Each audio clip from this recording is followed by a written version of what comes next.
Hola, les damos la bienvenida a esta presentación de las neurociencias y su relación con los procesos psicológicos de pensamiento y de lenguaje. Esta presentación fue realizada por María de los Ángeles Mercado Guzmán, Claudia Moctezuma Vargas, José Luis Estrada Víquez, Fernanda Flores Ramírez y José Joel Guzmán Aguilera, asesorados por la profesora Gabriela Méndez Flores.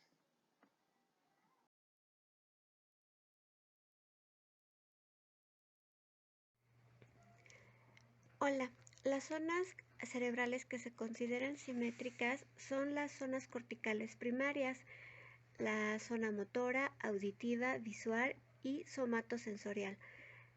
Hay que tener en cuenta que la representación funcional se da de manera contralateral al sitio de estimulación.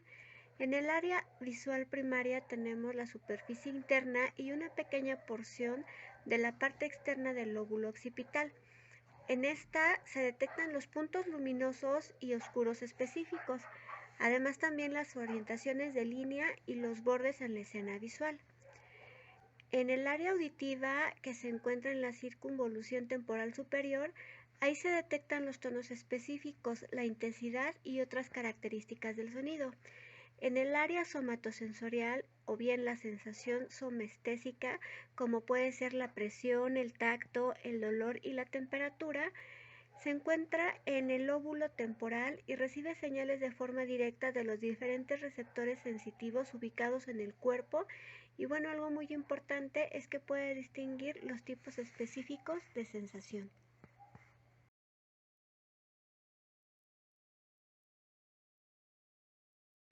Las zonas cerebrales que se consideran asimétricas se encuentran a nivel de las zonas secundarias y terciarias, conocidas como corteza de asociación, en el área de unión occipito-temporoparietal, en la parte posterior del cerebro y por la mayor parte del área prefrontal.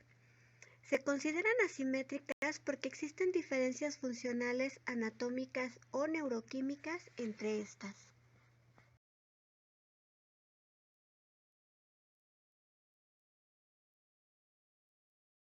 La simetría cerebral hace referencia a las distintas capacidades correspondientes a cada hemisferio. Estas diferencias pueden ser anatómicas, funcionales y bioquímicas. Mientras la dominancia o especialización hemisférica es la predominancia que puede tener un hemisferio o el otro en alguna función determinada. Esta toma lugar en las zonas corticales secundarias y terciarias.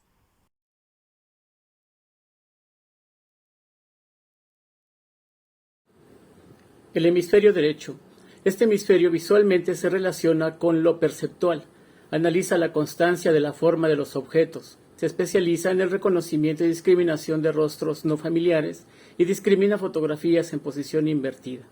Maneja aspectos como la orientación espacial, ya que localiza estímulos presentados en el campo visual como lectura de mapas, identificación de caras, memoria espacial, procesamiento de figuras percibidas mediante el tacto o la vista.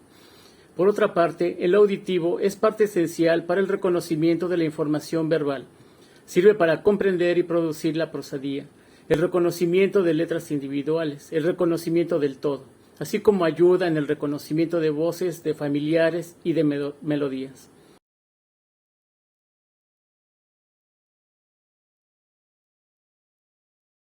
Respecto a la memoria, se encarga del almacenamiento y recuperación de las memorias visoespaciales.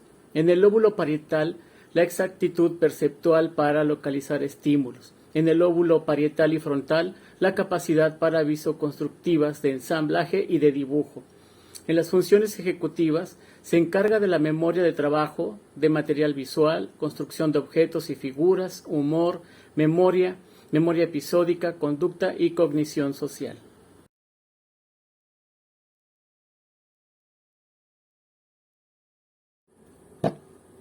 El hemisferio izquierdo es el responsable de controlar las actividades voluntarias y se le llama también hemisferio verbal o lingüístico porque es dominante en todas las modalidades del lenguaje oral y escrito, así como el análisis, razonamiento y abstracciones.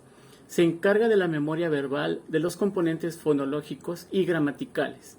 Lleva a cabo el procesamiento de la información y lo hace de un modo deductivo, abstracto, digital, racional y proporcional. Es el dominante para el razonamiento matemático. En el análisis perceptual se encarga de la categorización semántica de los objetos y analiza las características específicas del rostro, por lo que tiene un papel fundamental en el reconocimiento de rostros conocidos.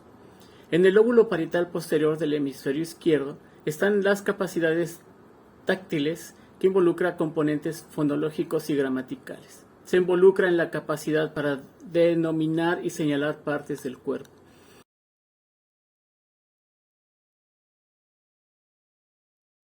En el hemisferio izquierdo se considera que es verbal, analítico, simbólico, abstracto, temporal, racional, digital, lógico y lineal. En lo que respecta a las capacidades auditivas, lleva a cabo el reconocimiento de melodías no familiares, información no verbal. En las funciones ejecutivas, lleva a cabo procesos de planeación secuencial, memoria de trabajo, estrategias de memoria, flexibilidad mental, fluidez verbal, secuencias inversas, establecimiento y consolidación de rutinas.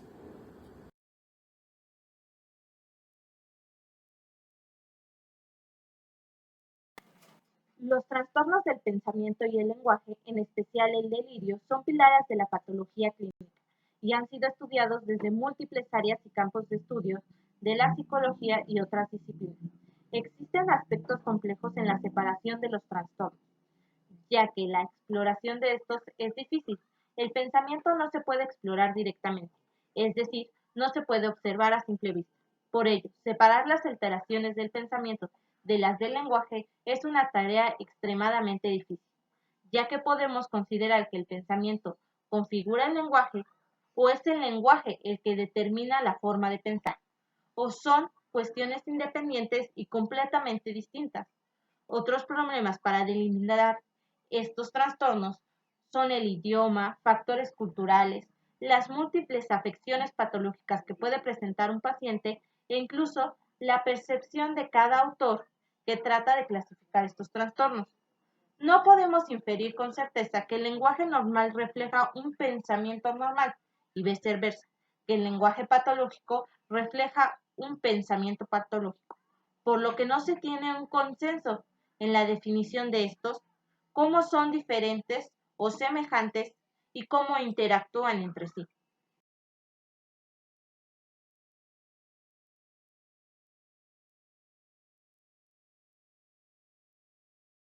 Trastornos del pensamiento. Para entender estos debemos saber qué es el pensamiento.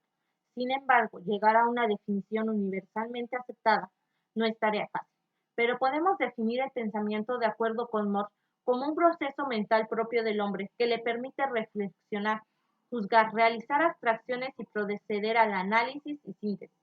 Sabiendo esto, podemos clasificar los trastornos del pensamiento en trastornos del curso del pensamiento, que como su nombre lo indica, alteran el curso del pensamiento de la persona.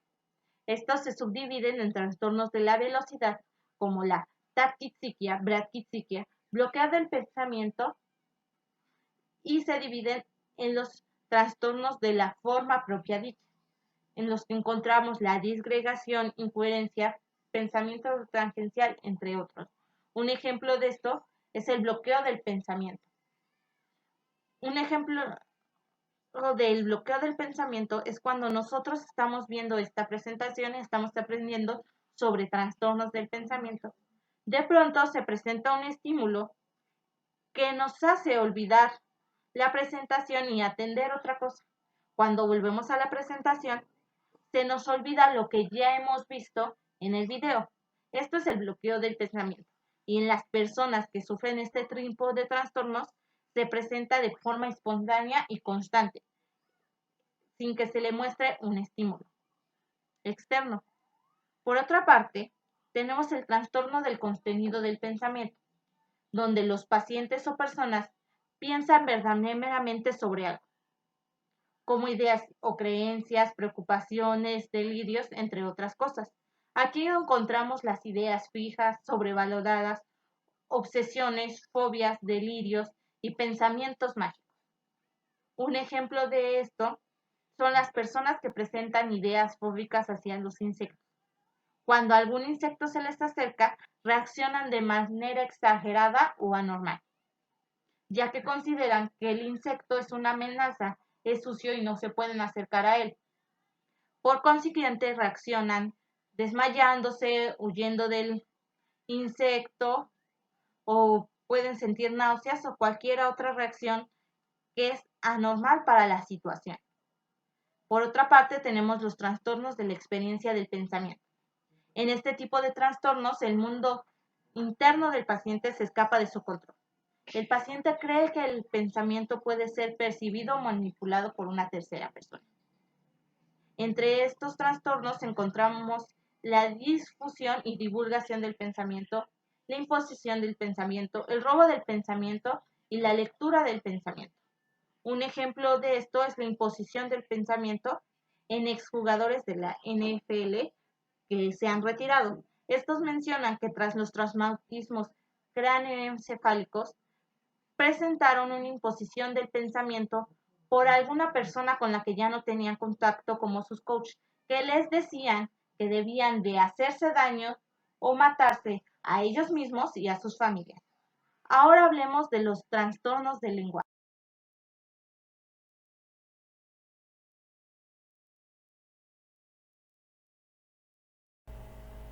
Para la clasificación de los trastornos del lenguaje vamos a hacer un énfasis especial en los lenguajes verbales, ya que son los que se estudian de una manera clásica.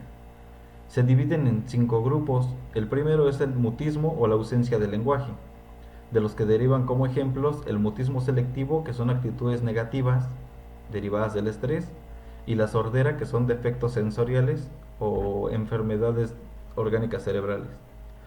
El segundo grupo son los trastornos del ritmo del lenguaje, de los que derivan la bradifemia, que es la lentitud anormal al articular, y la taquifemia, que es el hablar de una manera precipitada, desordenada y confusa. En el grupo 3 tenemos los trastornos iterativos del lenguaje, de los que derivan la palilalia, que es la repetición espasmódica de una palabra, y la ecolalia, que es donde se repite de manera involuntaria las últimas palabras mencionadas.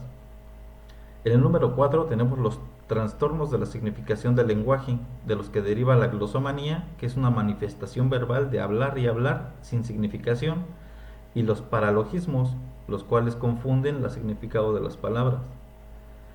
Por grupo número 5 tenemos las alteraciones de origen preferentemente neurológico, a los cuales al ser muy pocos nos derivan a consultar manuales de neurología.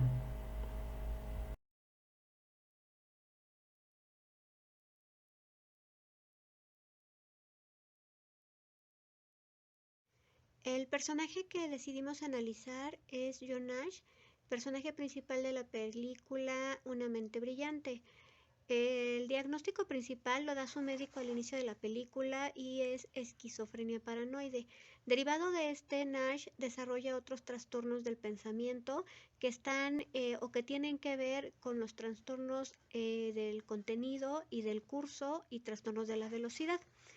En cuanto al trastorno de la velocidad, desarrolla un trastorno que se llama taquipsiquia. Desarrollaba pensamiento más rápido de lo normal y de manera espontánea. Esta es una de las características de los episodios maníacos que pueden mostrar algunos pacientes. Después de la terapia de choque de insulina y electroshock, desarrolló bradipsiquia. Mostraba desarrollo de pensamiento escaso y retrasado, como si le costara trabajo pensar. Este tipo de trastorno se observa en pacientes con estados depresivos y también como efecto secundario a la terapia farmacológica. Se observa cómo John Nash fue sometido a terapia farmacológica para evitar caer en crisis de alucinaciones. Derivado de esto, pues desarrolló este tipo de trastorno.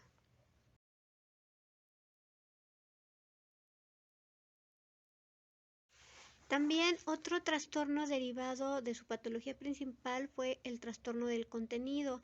Él se mostraba preocupante, había desarrollado algún tema de depresión, pero principalmente se observan el desarrollo de ideas obsesivas, ideas de pensamiento y de imagen repetitivas. Él en su mente solamente veía a este personaje que era el encargado de pues de llevar los códigos, y también veía a un personaje que lo impulsaba y que le decía que él valía mucho. Y bueno, pues también tenía la imagen de una niña que se le mostraba. Desarrolló ideas delirantes y bueno, el trastorno de la experiencia vivida.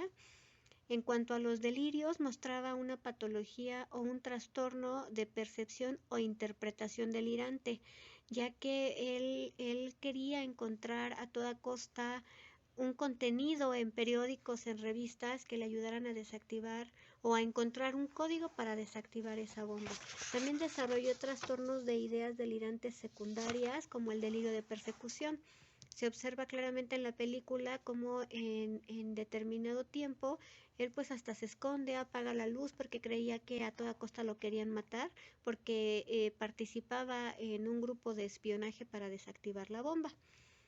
Posteriormente y ya casi al final se observa que él desarrolla un problema del trastorno del lenguaje como la disartria, que es un trastorno específico de la articulación del tono y del movimiento muscular. Se observa que a él le costaba trabajo articular, pero su cognición seguía siendo pues muy buena, ¿no? La de una mente brillante, pero manifiesta problemas de articulación a la hora de hablar.